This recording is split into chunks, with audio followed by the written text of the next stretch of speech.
Hi everyone, I'm Vone Kevitz, knit and crochet designer for one-of-a-kind makers who dare to be original. And I have someone super amazing today that I'm super excited that she said yes to this creative interview.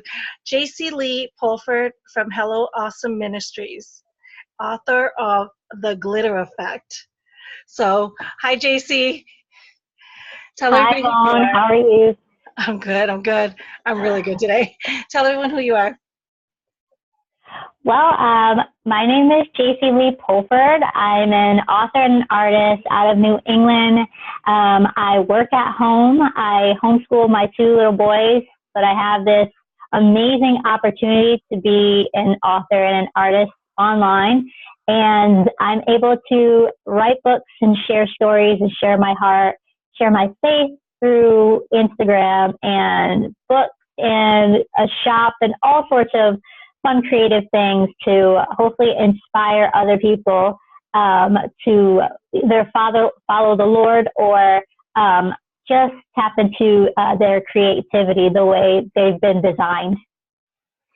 Yeah, my model, who was super excited that I said that I was going to be talking today, has like this dream of being an artist and envisioning like exactly what you do, and and the fact that you Mhm. share scripture and you share your life and your faith so full out on Instagram is it's a beautiful and inspirational to watch and I'm like, we're super glad that you said yes to this. So how did you get started on your creative journey?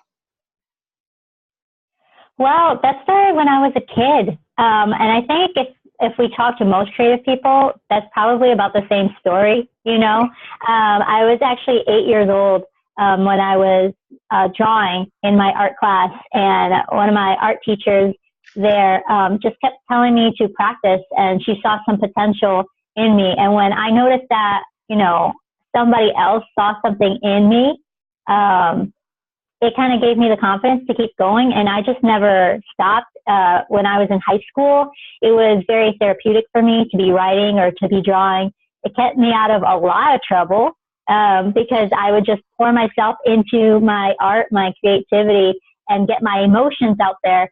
Where I think some teenagers might do something else to get some of that steam, off. But for me, it started when I was really, really young. And then as I uh, came to know the Lord when I was 22 years old, I had a very big supernatural experience and a huge relationship change, a huge lifestyle change. And when that happened, then all of my creativity was kind of up in the air. I wasn't sure, how can I pursue this now that I have a new life? And the Lord began to show me that I could still obviously use those things because those are gifts from Him.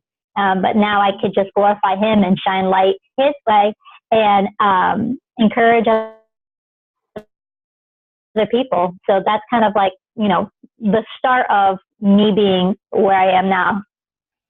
That's awesome. What was that big event? Well, I was actually in a relationship with someone from high school. We were high school sweethearts, and I think we just wanted to be in a relationship. We were friends at the time, so we thought we'd go to the next level, but it just wasn't. It wasn't a right fit. We had different belief systems.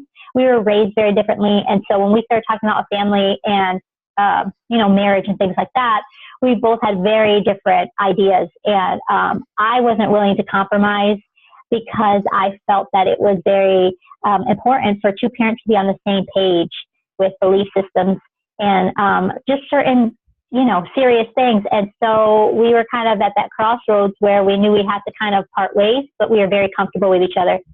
And then one night I actually had a family friend who asked me to do some paintings, and it was the first commission art piece that I was able to do that I would be getting paid for. And at the time, I wasn't in church. I wasn't a Christian. I did believe in God, but I just thought, hey, I'm a struggling artist, and she's going to pay me to paint Jesus? Sure, that sounds like a great deal to me. You could pay me to paint whatever you want, at this point. Right. And so once I started actually doing these paintings, though, a lot of the imagery of Mary holding Jesus And a lot of the spiritual aspects of it really started pulling at my heart. And so I really started seeking God in my heart and praying and asking him to guide me, because I was at this crossroads that I didn't know where to go. I was living with this guy for 4 years, and I just, I wasn't sure what was the next step. And there was one night that I was getting kind of very negative spiritual things happening to me. And I just was very scared and nervous. So I called out to the Lord and asked him to send me a vision that he was real. I needed proof so that I could move on. I needed something. And I actually received a vision of the Lord Jesus on the cross. And once I received that vision, all of a sudden, all this heaviness went away.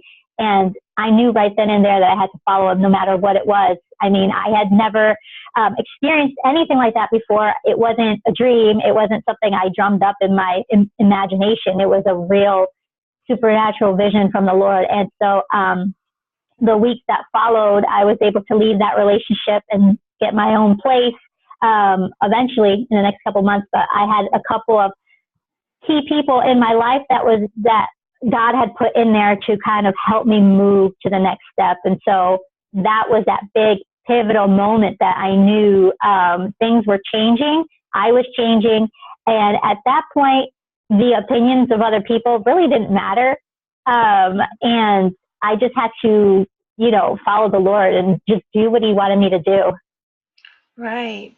So you had like one major, I love finding stories about that when because I have a friend that loves the faith that I walk and wants so badly to have that aha moment, that proof, Yeah.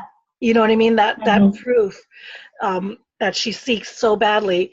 And with me, I didn't have like one big event. I was raised Catholic because we were refugees, and somehow that was just what we had to do because that was what they were the ones giving us the help that we needed. And so my mom was pulled Mm-hmm. towards that, and so became baptized. So when we came to America, we were Catholic, and I've always just been Catholic my whole life that I remembered, right? Yeah. And then all of a sudden, when I Mm-hmm. was 16, my mom got me this anchor, Jesus on the cross anchor charm, gold charm, and it was super expensive at the time because we were very broke, and so it was like everything for the family, and so I had it, and then I lost it. Jacy, I lost, Oh, and wow. it Yeah. broke me because it was Mm-hmm.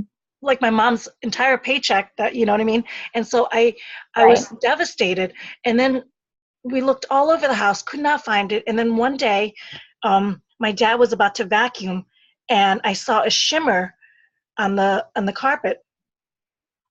And I said, "Daddy, what is?" I'm like, "Dad, stop!" And then I grabbed it, and it was my anchor, and I found it. Wow. It was my anchor, and I was like, Mm-hmm. "Wow!" I was like, "Thank you, Lord." You know what I mean, for saving me and for not making me lose this.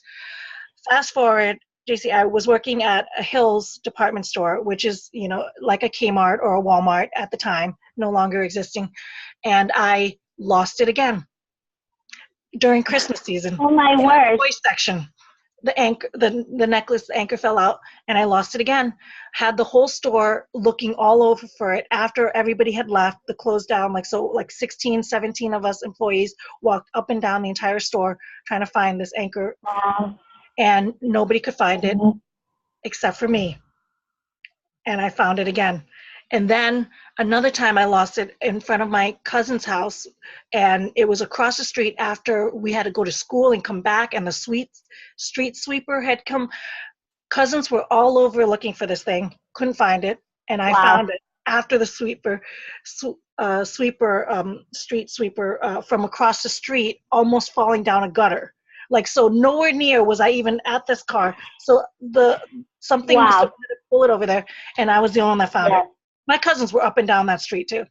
I lost it up one time in Nicholson, which is 45 minutes away from our house.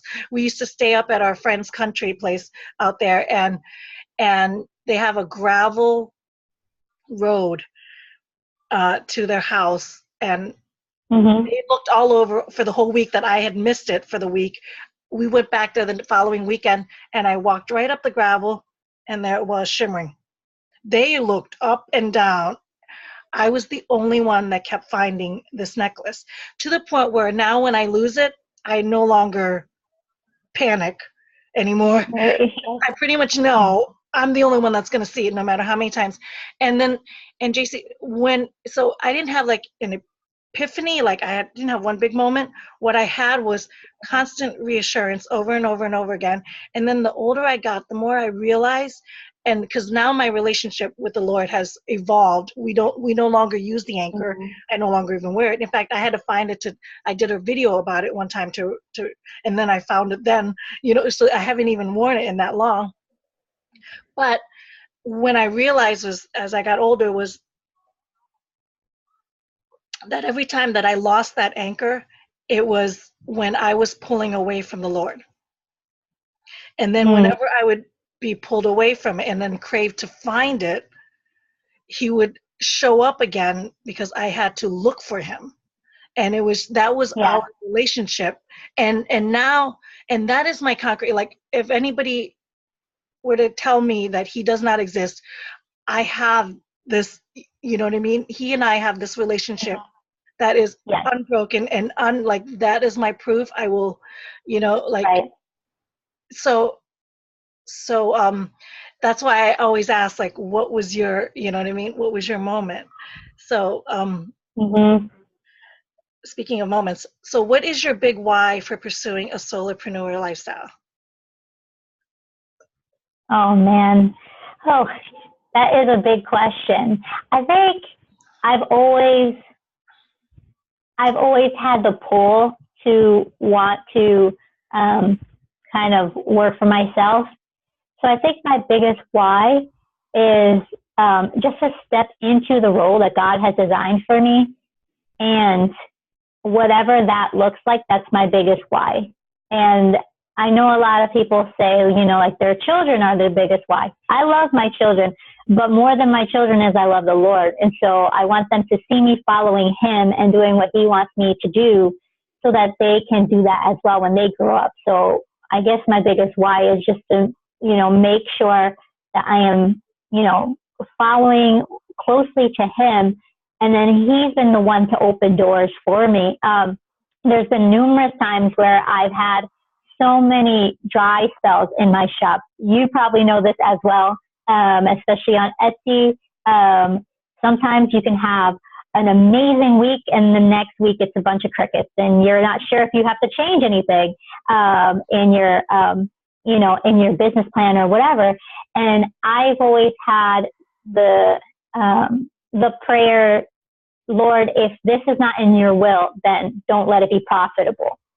So if I have an idea for a project, I have lots of ideas all the time and I write them down, but I always pray and ask them, if this is not something that you want me to do, then don't let it be profitable. Don't let people buy it. Don't let, monetary gain happen, those kind of things. And time again, I have to, after I go through the whys of why me, why is it happening to me, when something's not working out, I have to remember the bigger why. Oh, right. He's probably telling me, no, this is not the right thing for you, at least not right now. So I would have to say that would probably be my biggest why. Yeah, that's a great why. That's a great why. What is your making process? It's pretty chaotic. Because it really is. You're a big time creative. Well, Jacy does a lot of things. So. I do. Well, that's the thing. I love to paint and I love to write and I do lettering and all the things. Even digital art, logos. I just have my hands in everything. So the creative process does look different for everything I do, obviously, because there's different things that have to happen. But usually when I get an idea, I want to do it now.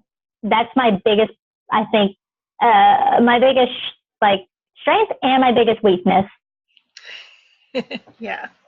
because I'm like my biggest cheerleader, but then at the same time, I like want to neglect all my responsibilities and just focus on this idea. And that's obviously not a good thing most of the time. So I've learned to, if I have an idea, I actually have an app on my phone where I take notes.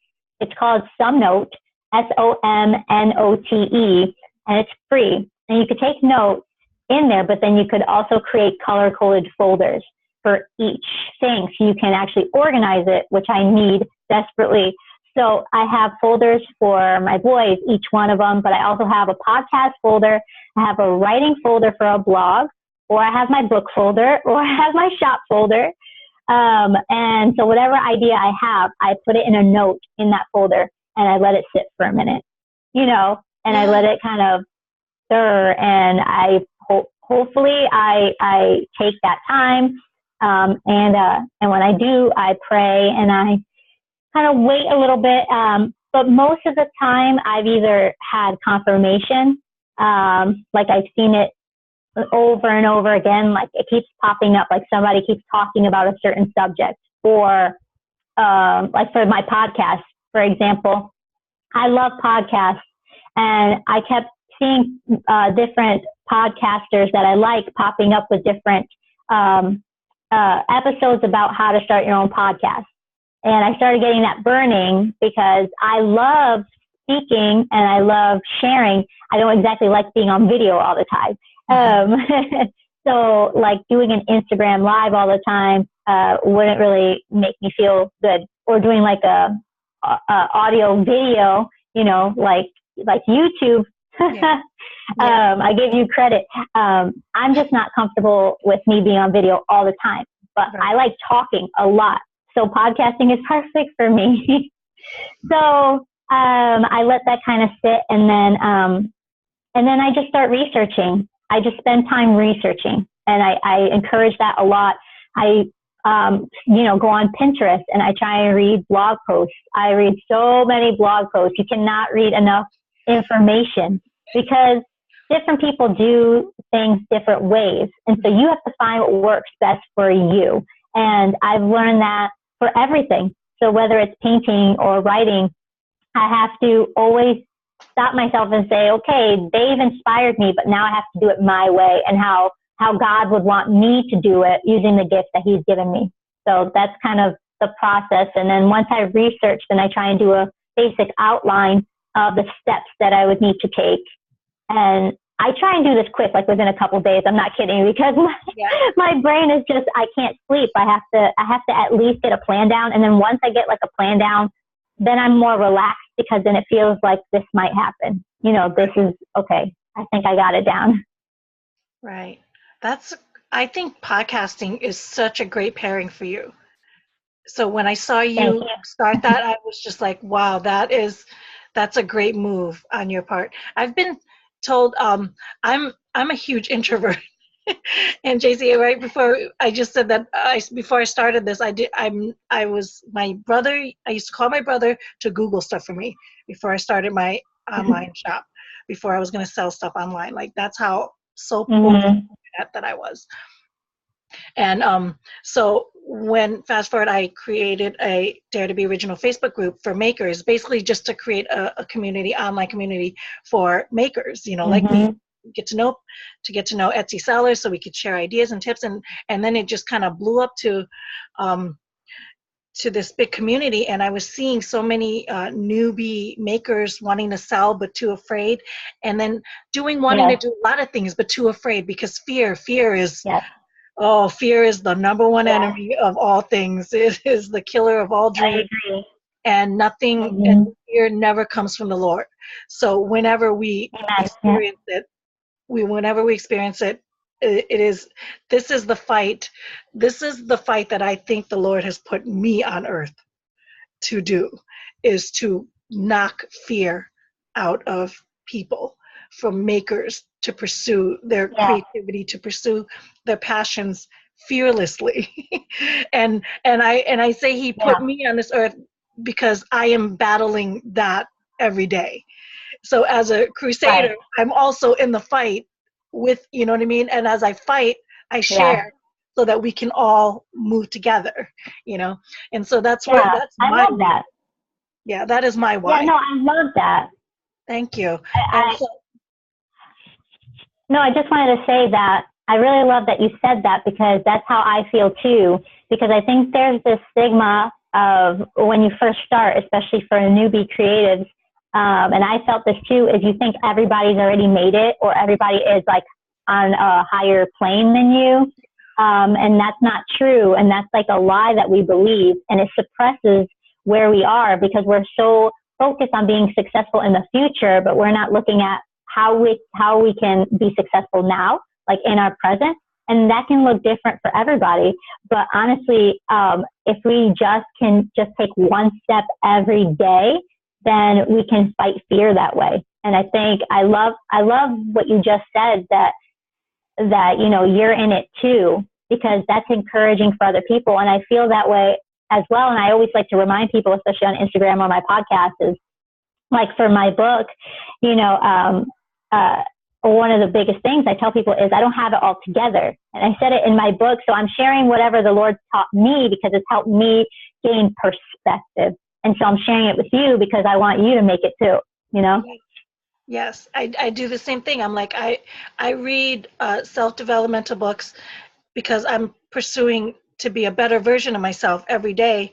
And so every time Yeah. I learn something or get an aha moment, I share it, because not because I'm better, not because I know it, not because I've Right. conquered it, no, because I'm in it and I got a glimpse, and I want to share it, because in case the light helps somebody else, and Yeah. therefore, as an introvert, like video is not and video is the last thing I want to do, but I feel like I'm called No. to do it, so I just do it. And the reason why I even started the YouTube channel was because instead of like constantly typing over and over again, you can do this to somebody, it was just better that let me just turn on the camera and tell you. Yeah. And you know what I mean? And that's how it became Yeah. easier and easier. And then I got this idea to do these creative interviews with makers, is to pull them out and go, I want to show ordinary women doing extraordinary things. And that's what these I love that. are, Yeah. you know what I mean? And that's because everybody watches somebody else and wanting to be that. They never realize that those people have the same, they battle the same adversities. Yeah. They look differently, but they're all the same. We all battle. No day on Earth, no day Right. on planet Earth is not a fight for your life. You know what I mean? Right. And so, Yeah, I agree. Yeah. yes, and that's what this is, and so it's a struggle every day. And I think our biggest enemy is ourselves, is the enemy within ourselves that we Yeah. are constantly battling. And so Yeah. I love like doing these things, and therefore then it pushes past my fear, and just like I'm sure you, because you get on Instagram, you're live, you do these things, you say yes to these interviews, you Yeah. know, and they always Yeah. take a lot out of us. And then when it's over with, we're done, and we're like the relief, because we know that we've done something bigger than ourselves. Yes. You know. Yeah, I agree. I love that you were just talking about that. Hold on one second. You need to leave. I'm in the middle. Thank you. My son just came in. Close the door, baby. All the way. All the way. All the way. No, close it, please. All the way. In the fall, well, after I finished writing my book, one of my biggest supporters was actually our district superintendent, Brother Hanson, and he's pretty much the head of all of the United Pentecostal churches that are in Connecticut. And when I write a book, I always send a digital copy to all the ministers that I know as a complimentary, thing, letting them know, I thank them for their service. They are impacting our state, and I appreciate them. And I would like their feedback if they have time to read it, And he was the first one to kind of advocate for the glitter effect. And then he invited me to teach at his church, which was so intimidating because I obviously, Instagram is one thing, but when you're in front of a congregation, it's another. And so talk about being scared. But I knew it was also something that God wanted me to do. And I had already knew that this opportunity probably would come, being an author at some point. And so it wasn't just one time. He wanted a 6-week class. So one class every Sunday for 6 weeks. And that was amazing. Did you share a glimpse of that? Did you share a glimpse of that? I did. Because I saw that, and I remember going, wow, she is such an inspiration. That takes guts to get up in front of you. It took something besides me, that's for sure. It was definitely the Lord. But what was awesome was he wanted me to just focus on my book. He didn't want me to do anything new. So it was confirmation that what the Lord gave me was exactly the right thing. And so I was able to in turn use those notes that I did for that session, and now I've made podcast episodes out of them.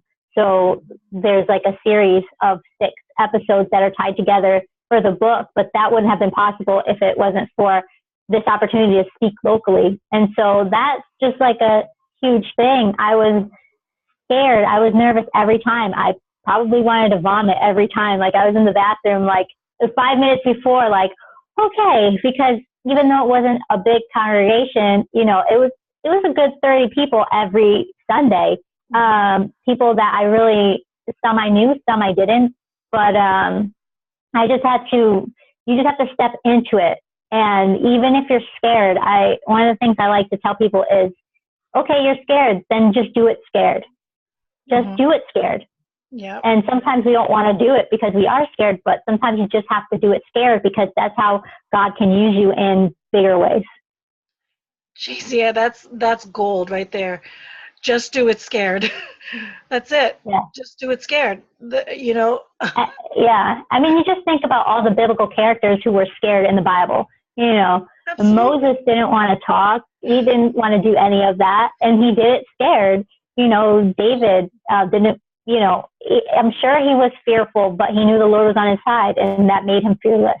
Just thinking about Paul, I'm sure Paul had fears, when he was arrested, however many times he was arrested for preaching the gospel. So all the people, that we see in the Bible that we emulate and we want to be like, they weren't perfect and they did things scared, and it's okay. It's okay to have emotions. You just can't let it rule your life. One of the other things I like to say is, if you want to have a moment, that's fine. Have your moment, but don't make it a monument. Don't make it a big deal. Just have your moment, have your pity party for like an hour, but don't let it ruin your whole day, That's awesome. That's great. That's a great advice for a newbie maker. So do you have any other tips for newbie makers?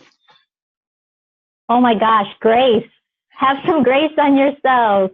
Oh my goodness. We want to just hit the ground running and be like number one right away, but it takes time, and mistakes don't determine your success. So if you make a mistake, it's okay. Just write down the lesson that you can learn from it. Also, don't be afraid to try different platforms. If Etsy's not working out for you, I was on Store Envy. That's another platform, not as popular, but I did so good on Store Envy.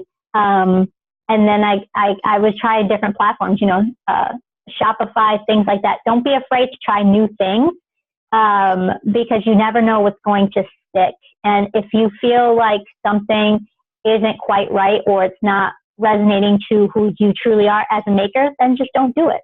At the end of the day, if your shop isn't 100% successful, it's just a shop. Don't lose your mind or your heart over something so trivial. Just take some time.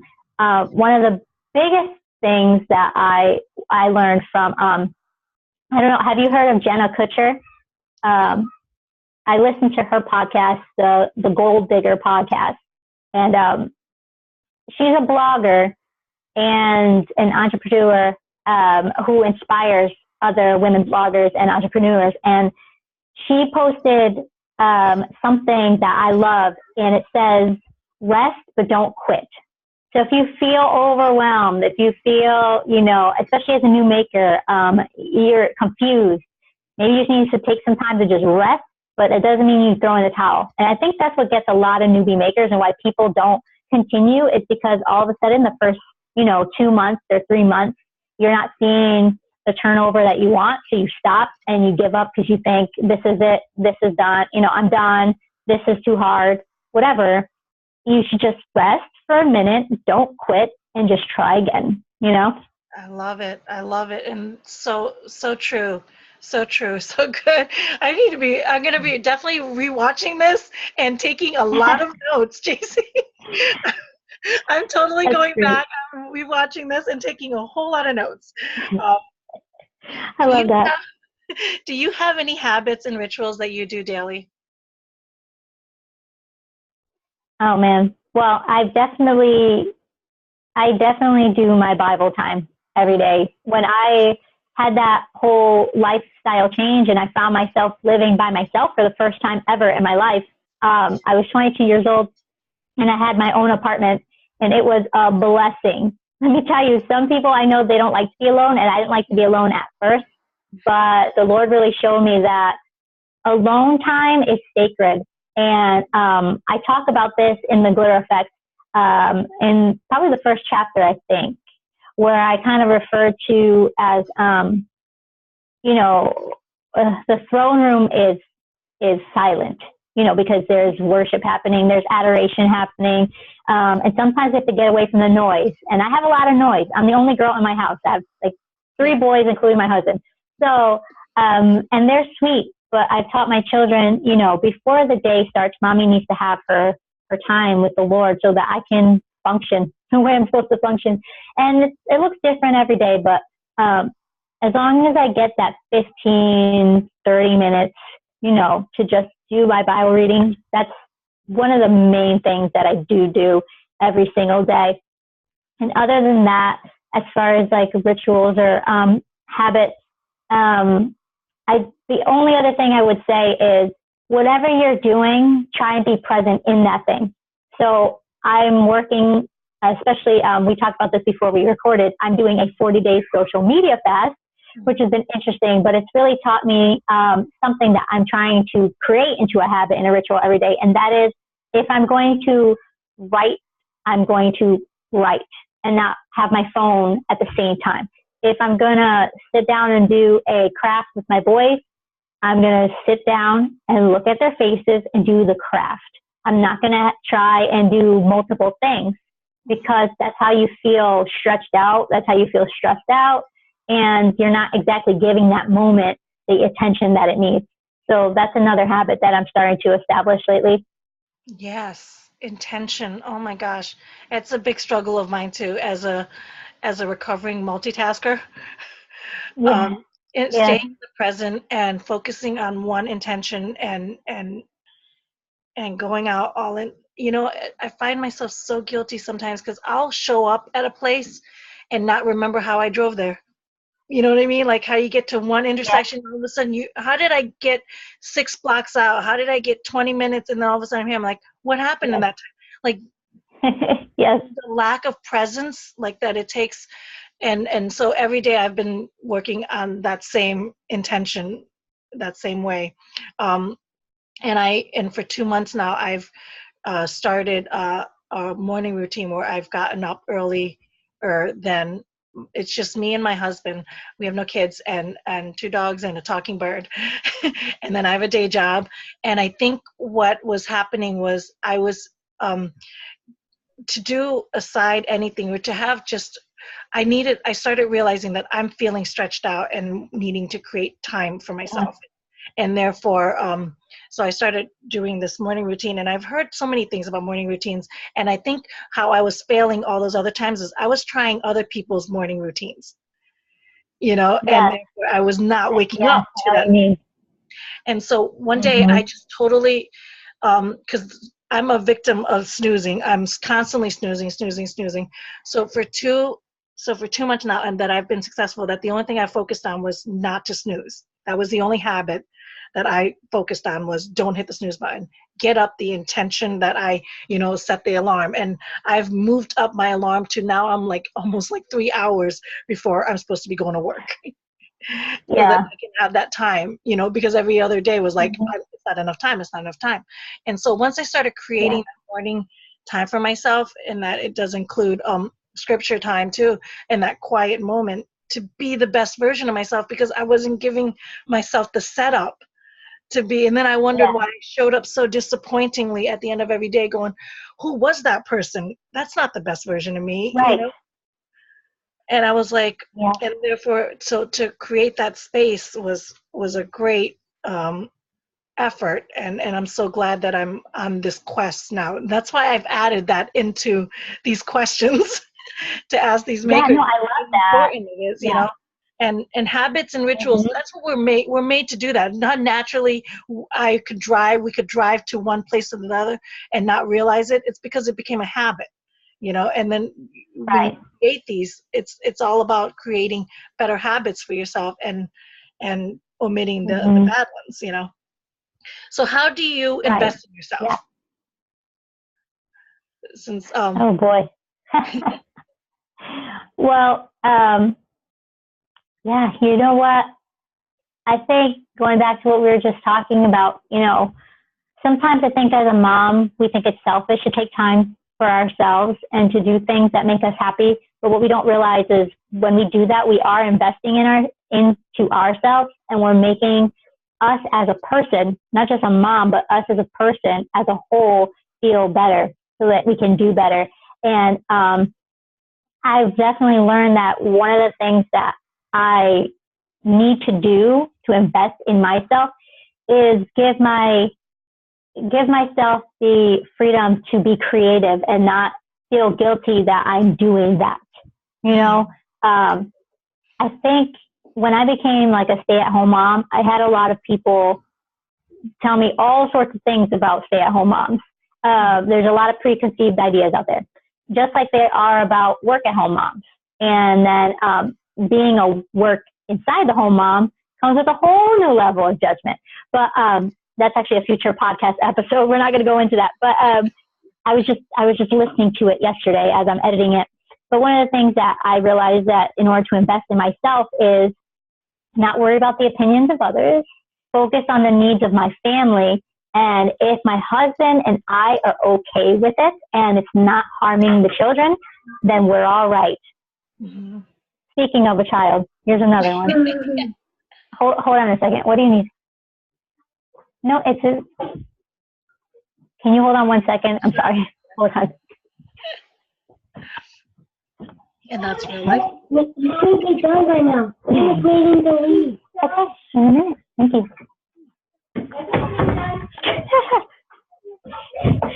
He's my oldest. He's trying to rush me. Because we're supposed to be visiting my husband's grandmother, and so he's wondering why this is taking a long time. But in a child's mind, everything takes forever. Right. When it's mom investment time, right? When it's mom investment time, exactly, yes. Exactly. But yeah, so so I just try and read books that will help me either be a better mom, be a better wife, or just a person in general. I also make sure I take those trips by myself to the store. My dad likes to visit weekly, and sometimes it lands on the grocery days, and instead of like feeling guilty about it, I need to realize that I feel better and rejuvenated when I come back to handle the rest of the day, or handle the rest of the week. And, for an hour or two, he lets me go grocery shopping by myself. It's like those little things that maybe moms feel guilty about, and we need to stop feeling that guilt and realize that people are there to help you, and it's okay to have a community. And it's okay to do things for yourself if you're going to be better when you come back from it, as long as you're not harming yourself, harming your family, you know what I'm saying? And it's okay to take little breaks. And so I've learned to take those little breaks, creative breaks, or even out of the house breaks by myself. That's how I kind of invest back into myself. Speaking of books, I want to wrap up talking a bit about the glitter effect that I absolutely, absolutely love. Everybody must get this book and read it. It is so many good stuff. But I did want to touch just a little bit about this um, in your second chapter. You have in italics, "We are not enough, but Jesus is." Can you talk a Yeah. little bit about that? Because I Oh saw man, I know. I saw Did you that see my post on Instagram about that? Yeah. yes, I saw that post and I was just like, do I bring this up? Because it's funny because I was like, I when somebody says like, oh, you're doing it enough, you're enough, and that was going on a lot on Instagram, like you are enough. It's it my take on I didn't really take anything about the statement of you're enough. I like to come at that statement a different way is be the person now. So you're always like, be whatever version you want to be, like the best version, be that person now, because Yeah. we're always thinking that we to be like so for me to be a designer, I have to create better drawings or better patterns and all that stuff and better creations. But Mhm. instead of waiting to be better, instead of waiting to be a master crocheter and a knitter, I have to be that person now, being, you know what I mean, embody that moment. So that's what I just assume enough meant, is to be that person now, is that you're enough. But I love what I found Yeah. interesting what happened with you. So can you talk a little bit about that? And then I found that quote Yeah. It's in your actually, blog. yeah, and yeah, that's another podcast episode I'm working on because I brought that to to my followers on Instagram, and I wanted to see what they would say too, because I think as Christians we hear that a lot, especially in the modern circles, and I don't know, it just didn't sit well with me whenever somebody was like, "Oh, you are enough." I didn't find myself saying yes, like so many people. And so I pondered about that for a while and I prayed about it. And the reason why that kind of rubbed me the wrong way was because it's putting our focus on ourselves as being complete, because that's what enough means. It means to be complete. Well, if that was true, then Jesus wouldn't even need to have died for us. He wouldn't have had to go to Calvary for us. And so, and I've heard a lot of people kind of manipulate it in a way, probably not trying to, but say, well, I am enough because of Jesus. And still, I would say, no, you're still not, because the way the scripture is lined up is we aren't made to be like him until we go to heaven. So when we go to heaven, that's when we will be enough. Right now is the process. Right now is the training ground, and we don't like that. We want to feel complete because it gives us a sense of validation. And it's okay to want to feel validated and have value, but what we have to understand is apart from Jesus, we have none. And it's because of him and because of his sacrifice that we could even have the life that we have. And so Jesus is the only one who will ever be enough. And so I feel like that's just kind of getting our eyes, that you are enough, on us and our abilities. And even if we say like, oh yeah, I am enough through Jesus, technically no, we're still not, because then we wouldn't need repentance. So every day, we still need to strive to be better. And I agree with you as far as we do need to embrace, who we are today. And at the same time, that doesn't mean we have to embrace our sins. Exactly. And I feel like when we say you are enough, it means including your sins. That's what I feel like people should say after that. Yes. And I don't agree with that. That was such a great point. So when I saw your post, it was just such an eye-opener, and I'm like, she's right. I absolutely agree with her. And I knew that it took another level of prayer and time to have come up with that enlightenment. And I definitely applaud you for that, And so that's why I wanted to touch base on it. I want to end this interview with reading one paragraph from your book that everybody must get. The link is below. Her shop is below. Check everything out about Jacy and Hello Awesome. Um, um, to get her stuff. But this book, and I've been begging her, and I even just this week emailed her, when is your audio book coming out? Because I want the audio book version of this, because I cannot wait. I am working on that. Listen to it and soak it in. But I want to read this one paragraph from your book. Being lukewarm will not save this modern world. It won't make a difference because there is not much of a contrast. When God made light, it was different than darkness. It had to be. The very basis of who we are in Christ must be different than who the world wants us to be. This is what I saw in myself. My foundation wasn't steady because I was pursing God with everything I had. The Lord was trying to reach me with his transforming power, but I only allowed myself to get slightly touched by it, just enough to get by.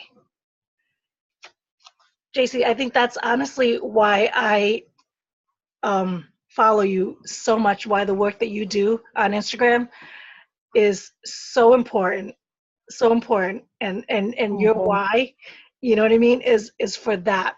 And you inspire me to not be lukewarm when I'm following Christ, and when I speak about him and the things and the topics that are so hard in this world. We have to, my husband and I, we have to remember that this is the Lord's playground, and he is so good. Or I'm sorry, I misspoke.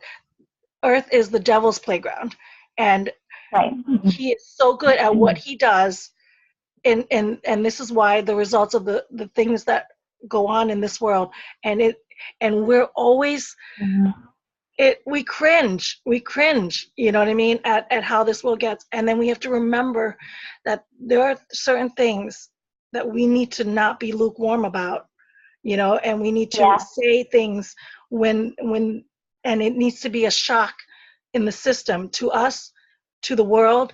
And that's what I found that post to be, is one of the, you know what I mean, one of the things that shock in the system.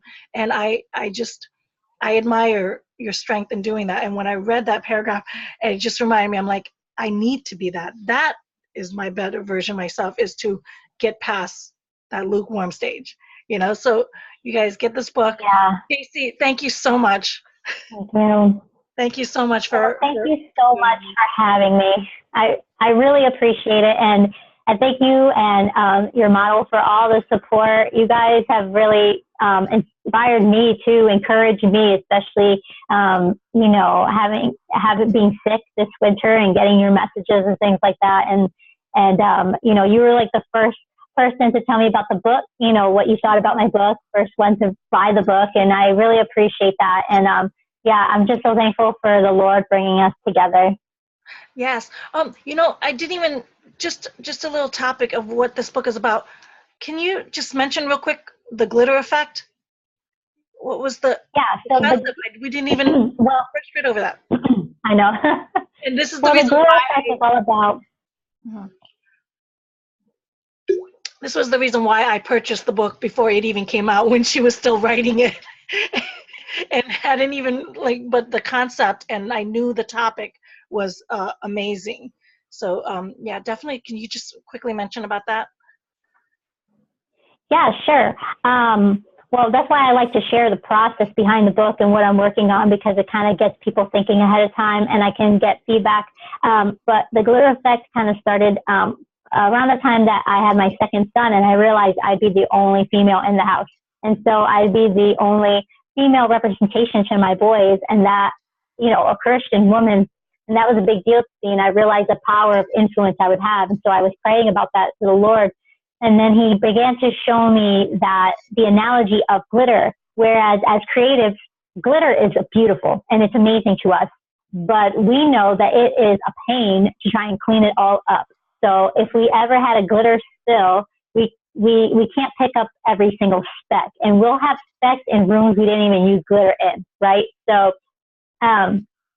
that is how the Lord was showing me, that's how our influence is in this world. So whatever we say and what we do is like a speck of glitter, and it can spread. And we have this legacy to inspire the next generation and to share the truth that God gave us. And so what the book, The Glitter Effect, is all about is the power of our influence, and that what we say and do does matter, and it does have a ripple effect, not only in the lives that are around us right now, but in the future, in the next generations. And so we should start to set the foundations for them so that they can be set up for success as, followers of Christ. It's beautiful, and that's exactly that's why I got the book, because I was like, especially in the position that I was in, I needed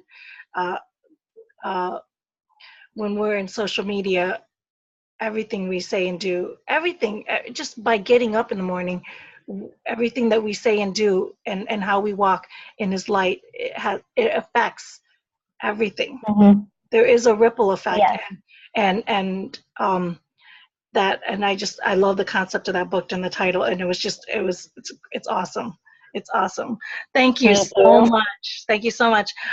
You guys check her out below. The description is below, her shop, everything. This has been amazing. Thank you.